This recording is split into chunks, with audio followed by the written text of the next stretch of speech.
E aí, iniciando, nós temos que a origem do movimento LGBT no Brasil, ele vai muito pautado na luta por direitos, na luta pelo direito de existir, direito de ser, quem são, e esse movimento, ele evoluiu de acordo com a sigla também. Inicialmente, o movimento LGBT iniciou com a sigla GLS e foi evoluindo até o que é hoje a sigla LGBTQIA+. E essa sigla ela representa, ele tenta representar por meio dessas letras, por meio da sigla em si, o maior número de pessoas possíveis. E aí, atualmente, a LGBTQIA+ significa lésbicas, gays, bissexuais, transexuais e travestis, gays, intersexos, assexuais, pansexuais, não binários e, por último, singulativo mais, que representa todos aqueles outros que não estão incluídos aí nessas letras. Então, falando um pouco da situação desse tipo de violência no Brasil, a gente entende que a violência em si, ela já é de difícil mensuração. E quando a gente relaciona essa violência para a LGBTfobia, ainda é mais difícil, porque a gente tem uma limitação na obtenção de dados, porque a gente não tem dados confiáveis, a gente não tem dados governamentais.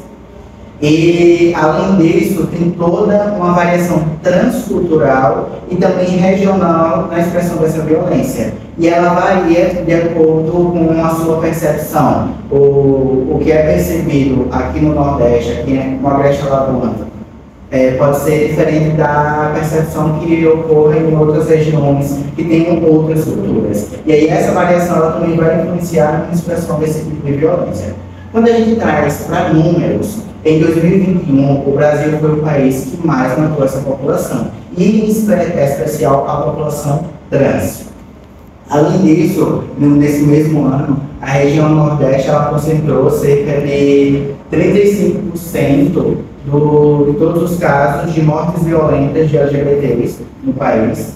E Alagoas, afunindo mais esse aspecto, Alagoas ela foi o estado que liderou o ranking de estados que mais mata por milhão de habitantes. Quando a gente fala para a realidade local, citando Arapiraca, que é a principal cidade que é a principal cidade do Agreste Alagoano, em 2022, ela foi a 8ª cidade que mais teve mortes violentas de LGBTs em todo o Brasil. Então, reconhecendo isso, né, a gente tem que a violência é uma questão, esse tipo de violência é uma questão de saúde pública, mas é também, especialmente, uma questão de direitos humanos. Tendo em vista isso, a minha pesquisa, né, do TCC, ela se justificou porque pela necessidade de se ter um conhecimento do perfil dessas vítimas e também uma abordagem das diferenças socioeconômicas e das desigualdades sociais nas formas que esse tipo de violência se expressa. E a pesquisa teve como pergunta de pesquisa: as formas que a violência relacionada à LGBTfobia se expressam possuem associação com as diferenças socioeconômicas das vítimas? Como referencial teórico, eu iniciei aqui trazendo uma conceitualização de alguns termos que é para entender o decorrer de toda a apresentação. Esses termos eles foram ali à luz da teoria queer e ela vai além da genitalidade. A sexualidade ela fala sobre o corpo, ela fala sobre prazer, ela fala sobre comportamentos que vão desde o início da vida até o final. Quando a gente fala em gênero a gente tem como principal conceitualista Judith Butler. E aí Judith Butler ela traz gênero como uma construção social em que a sociedade meio que dita regras do que é ser feminino, do que é ser masculino, e aí as pessoas vão performar esse gênero. E aí a gente entra em identidade de gênero. Identidade de gênero ela vai além do biológico. Ela fala muito sobre a performatividade de gênero. Porque uma pessoa ela pode nascer enquanto biologicamente falando, com órgão sexual masculino, mas ela pode performar o gênero feminino. E aí essa pessoa é considerada transexual. Quando a gente vai para a orientação sexual ela diz muito sobre a atração afetiva e sexual de uma pessoa. E essa atração, ela vai muito também do comportamento sexual. Só que é aquela coisa, não é porque uma pessoa tem uma orientação sexual que ela vai necessariamente, obrigatoriamente, expressar por meio do comportamento sexual. Uma pessoa, por exemplo, uma pessoa ela pode ser bissexual, mas até hoje na vida ela só se relacionou, por exemplo, com mulheres. Não é porque ela só se relacionou com mulheres, o comportamento foi esse, que ela vai deixar de ser bissexual. E aí a gente tem, nesse contexto, a teoria queer. E a teoria queer, ela traz justamente uma desconstrução e uma pluralização dessa identitária binária que a gente tem enquanto sociedade, do macho, da fêmea, do masculino e do feminino. Falando agora mais especificamente da violência, como qualquer ato, como o uso de qualquer força física, de ameaças, de poder, contra uma pessoa ou um grupo de pessoas que causem danos psicológicos, mentais, causam lesões físicas, e aí se configurando como violência. Quando a gente vai para a violência relacionada à LGBTfobia, é esse tipo de violência direcionado ao grupo específico, que é o grupo LGBTQIAPN+. E quando a gente, falando agora sobre esse tipo de violência com um recorte de interseccionalidade, a gente tem os estudos de Mason como principal referência aqui nesse momento.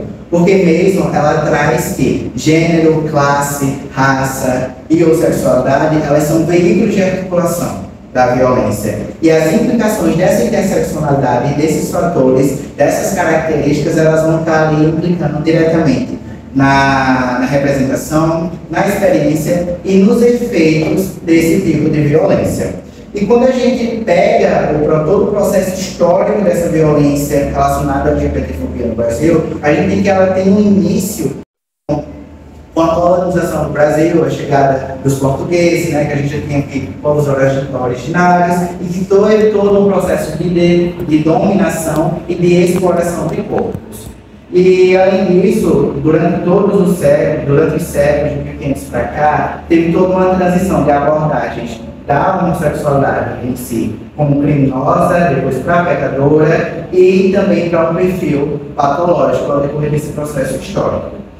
Houve também uma perseguição contínua ao longo dos séculos e a gente tem uma influência muito persistente e muito grande do fundamentalismo religioso. Como marcos históricos da luta LGBTQIAPN+, a gente tem inicialmente ali o início do movimento LGBT e das lutas políticas por direitos, lá na década de 70, a retirada da homossexualidade do manual diagnóstico e estatístico de doenças mentais, lá em 1973. A gente teve a despatologização pela OMS em 1990, só que do CID ela só foi retirada em 2019 a partir do CID-11. A gente teve também a desconsideração de patologia pelo Conselho Federal de Medicina em 85 e pelo Conselho Federal de Psicologia em 99. Outro marco importante foi em 2011, que foi o casamento com a em 2011 pelo STF, mas ele só começou a ser colocado em prática mesmo a partir de 2013, quando o Conselho Nacional de Justiça ele publicou uma resolução obrigando ali, dando meios para que esse casamento ele fosse possível.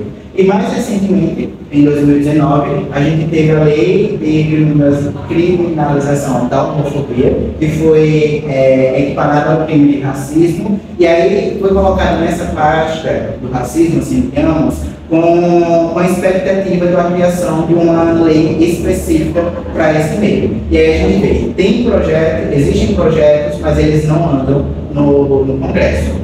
Quando a gente vai para a realidade, em Alagoas e Arapiraca, em Alagoas a gente teve o dia estabelecimento do Dia Estadual de Combate à Homofobia em 2006 e também o reconhecimento do nome social dos documentos escolares das escolas estaduais em 2010. Em Arapiraca, em 2018, a gente teve a criação do Conselho Municipal de Combate à Discriminação. E como desafio atual, a gente tem que em 2022, né, na última eleição, a gente teve a maior eleição, né, a gente foi eleito o maior congresso conservador de todos os tempos aí. E aí a gente vai ter todo um desafio para a equiparação de direito, justamente por causa desse. Nos objetivos do trabalho, como objetivo geral, a gente teve investigar a associação entre as formas que a violência relacionada à LGBTfobia se expressa e as características socioeconômicas das vítimas no Agreste Alagoano. Como objetivos específicos, a gente teve a caracterização do perfil dessas vítimas, a identificação das formas que essa violência se expressa e também evidenciar o perfil de agressores de pessoas LGBT e todos esses aspectos na realidade aqui do Agreste Alagoano.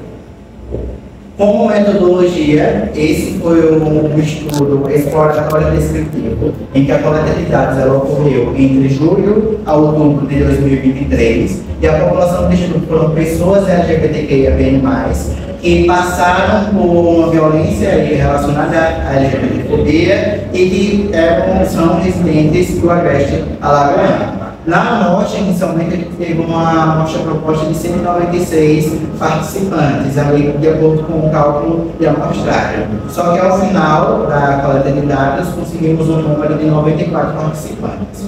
Como estratégia de recrutamento foram utilizadas 3 principais. Inicialmente foi utilizada uma amostragem em cadeia, em que foram escolhidos influenciadores, que indicavam mais pessoas, que indicavam outras pessoas. Depois foi utilizada também a educação presencial no campus Arapiraca, da UFAL, e também por meio de redes sociais e aplicativos de relacionamento. Na coleta de dados, a gente teve 3 principais questionários. O primeiro foi um questionário socioeconômico, depois um questionário sobre as informações e características das violências sofridas e um questionário da forma de expressão da violência.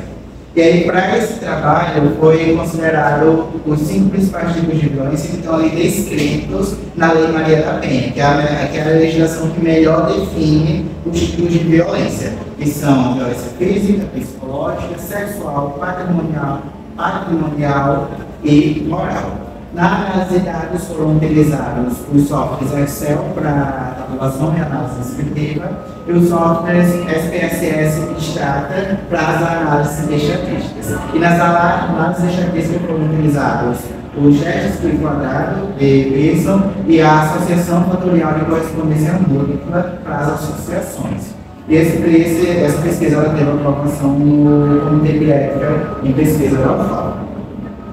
Nos resultados, inicialmente aqui a gente tem respondente da pesquisa, homens, representou 77% da amostra, seguido de mulheres com 29,8%, aí homens e mulheres cis. Em relação à orientação sexual, foram 54,3% gays e 29,8% bissexual, seguida aí de lésbicas com 9,6%. Em relação à raça, cor, a gente teve maioria branca, 38,3%, seguido de 36,2% parda e 21,3% preta. No estado civil da amostra, 91,5% era solteiro. Comparando com a literatura, a gente tem o dossiê de mortes e violências contra LGBTs.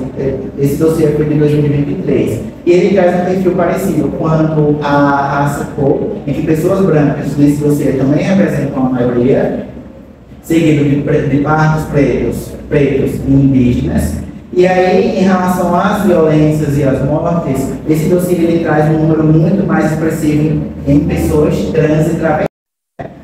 Nós não tivemos pessoas trans na amostra, que aí é até uma limitação do estudo. Em relação aos gêneros, depois das pessoas trans, homens cis são o segundo maior número de vítimas, seguido das mulheres cis. Aí eu trouxe aqui também, comparando, o Costa 2010, que traz que muitas vezes a predominância de pessoas solteiras entre essas vítimas, entre as vítimas de LGBTfobia, vai principalmente pela não aceitação social dos casamentos homoafetivos no Brasil. E aí tem uma tendência a terem mais pessoas LGBTs solteiras, ou às vezes em relacionamento, mas não tão casadas, digamos assim, no papel. Continuando com esse perfil em relação à religião, A maioria foram pessoas agnósticas, com 38,3%, seguido de pessoas católicas, com 21,3%. Na zona de residência, a maioria foi da zona urbana, com 83%, e na escolaridade, a maioria do ensino superior, com 63,8%, seguido do ensino médio completo, com 24,5%. Então, comparando com a literatura, a gente tem que o ambiente religioso, ele é também um ambiente de violência para essas pessoas, porque a gente tem uma colisão entre os valores da religião e todos esse, e a diversidade sexual e a diversidade de gênero.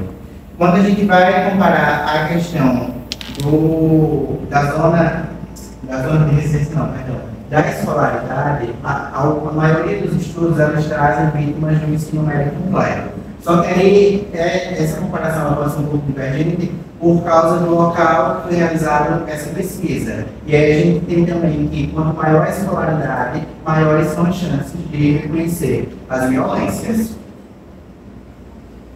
Falando sobre a renda familiar, a seguido de até um salário mínimo. Quando a gente compara com a literatura, a gente tem que pessoas de baixa renda, elas são as principais vítimas de qualquer tipo de violência, não só da violência relacionada à LGBTfobia.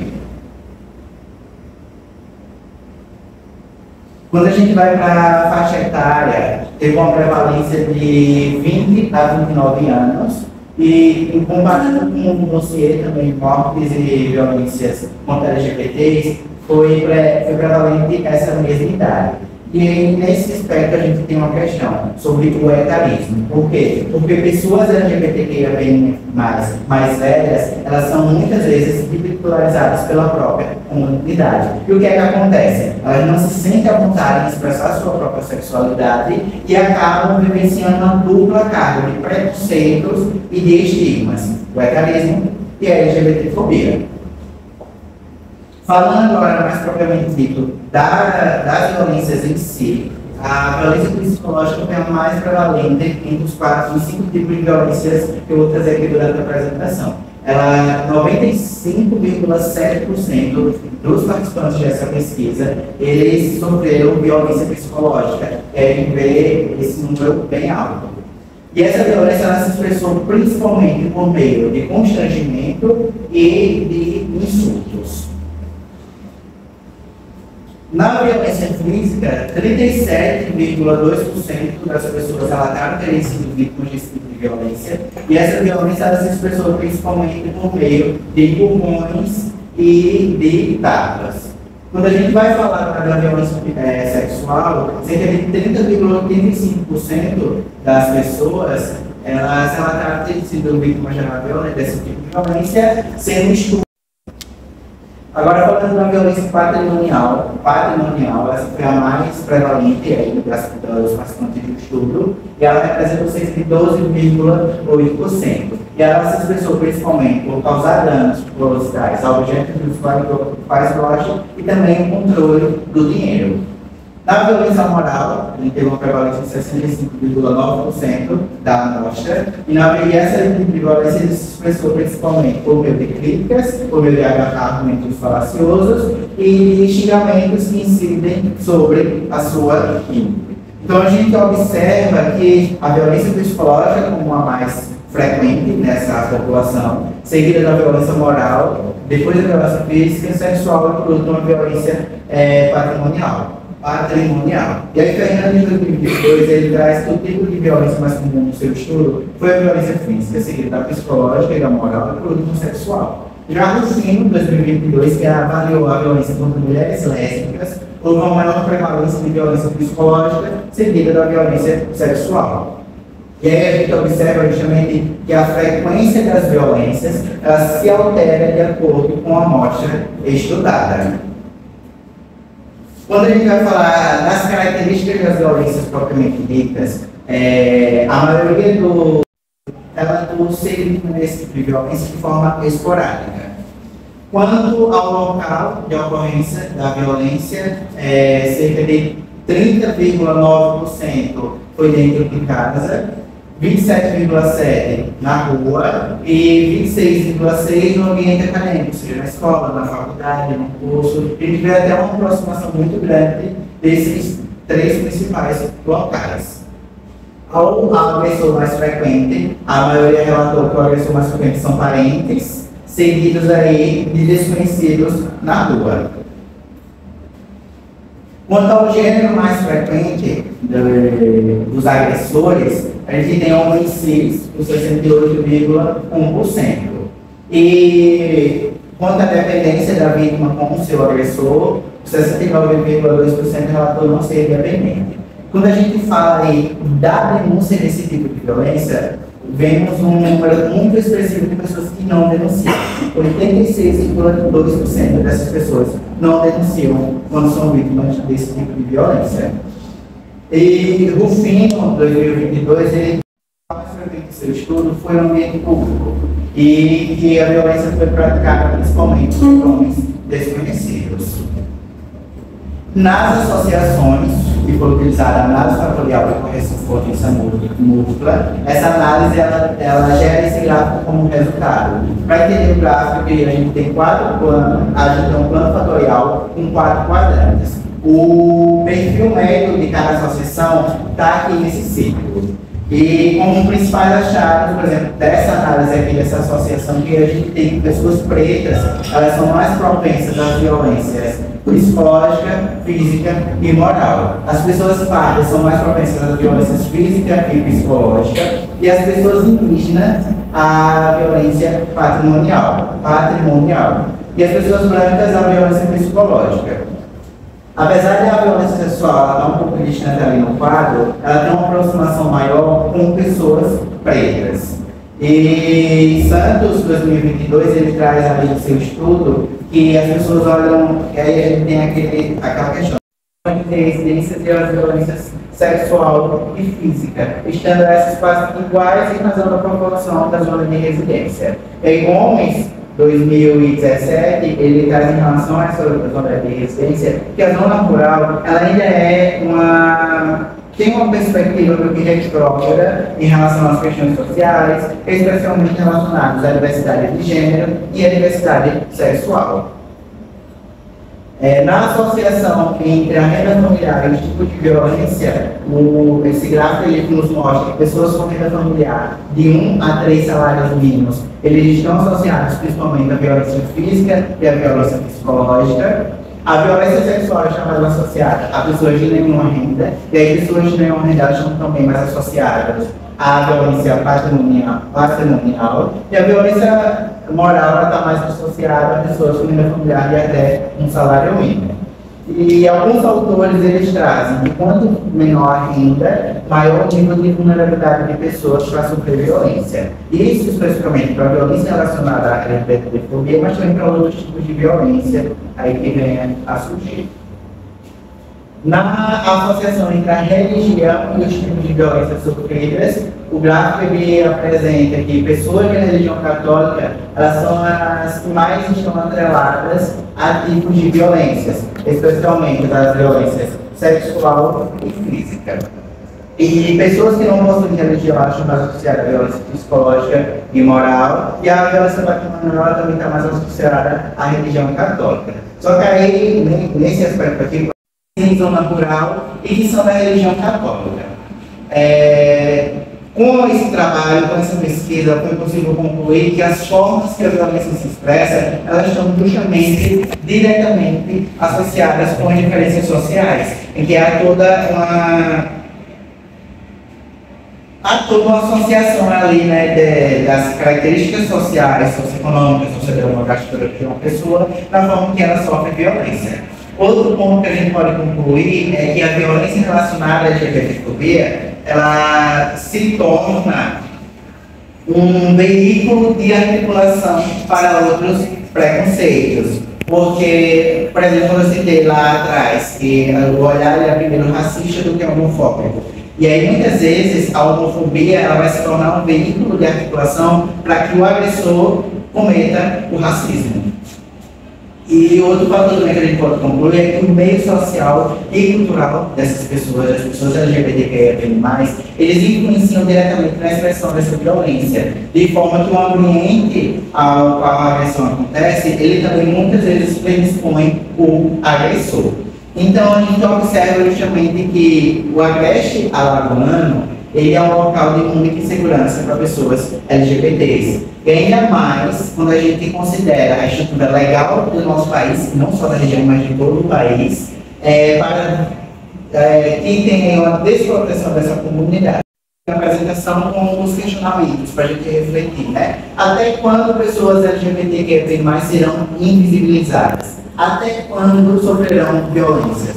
Qual a justificativa para a normalização e banalização desse preconceito na sociedade? O que é que precisa ser feito para que essa realidade mude? Até quando pessoas irão morrer para ter sancionadas leis que realmente protegerão suas vidas? Finalizei aqui uma apresentação. Essas foram as referências que eu utilizei durante a apresentação. E obrigado por você. Então, hoje, dia 1º de fevereiro de 2024, declaro que o trabalho de conclusão de curso do graduando José Ancio dos Santos, intitulado Formas de Expressão da Violência Relacionada à LGBTfobia no Agreste Alagoano, foi apresentado à banca examinadora, composta por Luciana Delmoni Marcos, pessoa que nos fala enquanto presidente da banca, professora Carol Filman de Farias, como examinadora, e o professor Antônio César de Holanda Santos, como examinador externo, homologada pelo colegiado do curso de bacharelado em enfermagem da Universidade Federal de Alagoas. Membros da Comissão Julgadora de Defesa do Trabalho de Conclusão de curso, apresentado ao curso de bacharelado em enfermagem em 1 de fevereiro de 2024, às 8 horas, no campus da UFAL Arapiraca, consideram o trabalho aprovado com nota 10. Parabéns à professora.